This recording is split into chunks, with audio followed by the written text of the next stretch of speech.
बिना किसी ठोस कानूनी आधार के सिर्फ मान्यता नहीं है कहकर बच्चों की पढ़ाई पर ताला जड़ दिया गया। कोचिंग सेंटर नियमों की धज्जियां उड़ा रहे हैं। आश्रमों में बच्चों को पढ़ाया जा रहा है, लेकिन वहां ना तो ताले लगते हैं ना पुलिस पहुंचती है। फिर मदरसे ही क्यों सरकार की आंखों में खटकते हैं। गरीब परिवारों से किसी ने पूछा, इलाहाबाद हाई कोर्ट ने वही कहा जो संविधान कहता है। आदाब, मैं आगा खुर्शीद खान। इलाहाबाद हाई कोर्ट का यह फैसला सिर्फ एक मदरसे के दरवाजे खुलने की खबर नहीं है, बल्कि उस सोच पर करारा तमाचा है जो मानती है कि सत्ता के इशारे पर किसी भी संस्था को कुचल दिया जाएगा। अदालत ने साफ शब्दों में कहा है, गैर मान्यता प्राप्त होने के आधार पर किसी मदरसे को बंद नहीं किया जा सकता। और इतना ही नहीं, योगी सरकार द्वारा बंद कराए गए मदरसे को 24 घंटे के भीतर खोलने का आदेश भी दे दिया। ये फैसला उस वक्त आया जब उत्तर प्रदेश में मदरसों को लेकर डर, दबाव और दमन का माहौल बनाया जा रहा था। बिना किसी ठोस कानूनी आधार के सिर्फ मान्यता नहीं है कहकर बच्चों की पढ़ाई पर ताला जड़ दिया गया। सवाल यह है, क्या मान्यता से पहले बच्चे आते हैं या नफरत? लेकिन यहाँ एक और गंभीर सवाल उठता है, अगर यही मदरसा किसी दूसरे समुदाय से जुड़ा होता तो क्या कार्रवाई इतनी तेज होती? उत्तर प्रदेश में हजारों प्राइवेट स्कूल बिना पूरी मान्यता के सालों से चल रहे हैं। कोचिंग सेंटर नियमों की धज्जियां उड़ा रहे हैं। आश्रमों में बच्चों को पढ़ाया जा रहा है, लेकिन वहां ना तो ताले लगते हैं ना पुलिस पहुंचती है। फिर मदरसे ही क्यों सरकार की आंखों में खटकते हैं? क्या वजह है? सिर्फ मान्यता है या पहचान? असल में मदरसों के खिलाफ यह कार्रवाई शिक्षा सुधार नहीं बल्कि सियासी संदेश थी, डर का संदेश। ये दिखाने की कोशिश की सत्ता चाहे तो किसी भी दिन, किसी भी बहाने, किसी भी समुदाय की शिक्षा पर बुलडोजर चला सकती है। लेकिन इलाहाबाद हाई कोर्ट ने इस डर की राजनीति को वहीं रोक दिया। अदालत ने साफ कर दिया कि संविधान सरकार से बड़ा है और बच्चों की पढ़ाई को राजनीति का हथियार नहीं बनने दिया जाएगा। इलाहाबाद हाई कोर्ट ने वही कहा जो संविधान कहता है।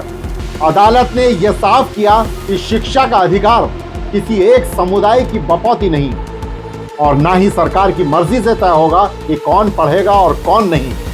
अगर कोई मदरसा गैर मान्यता प्राप्त है तो उसके लिए नियम है, प्रक्रिया है, लेकिन सीधे ताला लगाना कानून नहीं, तानाशाही है। यह फैसला योगी सरकार की उस नीति पर सीधा सवाल खड़ा करता है जिसमें मदरसों को संदेह की निगाह से देखा गया, जैसे वे शिक्षा के केंद्र नहीं बल्कि अपराध के अड्डे हों। क्या सरकार ने एक बार भी यह सोचा कि जिन बच्चों को बाहर किया गया उनका भविष्य कौन लौटाएगा?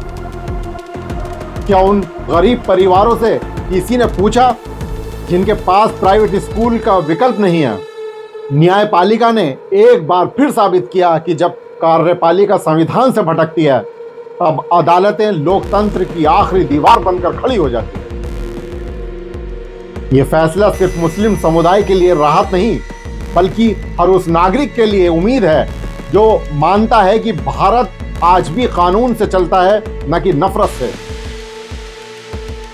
आज सवाल योगी सरकार से है, अगर अदालत ने 24 घंटे में मदरसा खोलने का आदेश दिया है तो क्या सरकार माफी मांगेगी? क्या उन अफसरों पर कार्रवाई होगी जिन्होंने गैर कानूनी आदेश दिए, या फिर हमेशा की तरह चुप्पी साध ली जाएगी? यह फैसला याद दिलाता है कि संविधान अभी जिंदा है और जब जब सत्ता ने उसे कुचलने की कोशिश की है, न्यायपालिका ने उसे थाम लिया है। आज मदरसे का ताला खुला है, लेकिन असली लड़ाई उस सोच के खिलाफ है जो शिक्षा को भी धर्म के चश्मे से देखती है। आज इलाहाबाद हाईकोर्ट ने सिर्फ एक मदरसे का ताला नहीं खुलवाया, उसने सत्ता की आंखों पर चढ़े नफरत के पर्दे को चीर दिया। यह फैसला याद दिलाता है कि योगी सरकार चाहे जितना सख्त चेहरा दिखाए, कानून आज भी राजा है और संविधान अभी जिंदा है। जो लोग मदरसे को मिटाने का सपना देख रहे थे, उन्हें अदालत ने साफ संदेश दिया, तालीम पर ताला लगाने का हक किसी सरकार के पास नहीं है।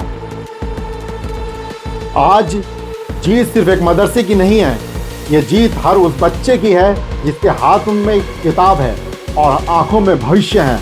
और हाँ, जब जब सत्ता इंसाफ से भटकेगी तब तब अदालतें याद दिलाएंगी कि हिंदुस्तान नफरत से नहीं, संविधान से चलता है। यही है असली न्याय, यही है लोकतंत्र की आखिरी मगर सबसे मजबूत आवाज। यह सिर्फ एक खबर नहीं, यह इंसाफ की जीत है, और इंसाफ देर से सही मगर बोलता जरूर है। दोस्तों, अगर आपको भी लगता है कि संविधान की आवाज सत्ता से ऊपर होनी चाहिए, तो इस वीडियो को लाइक करें, शेयर करें और चैनल को सब्सक्राइब जरूर करें, क्योंकि यह लड़ाई इंसाफ की है। शुक्रिया।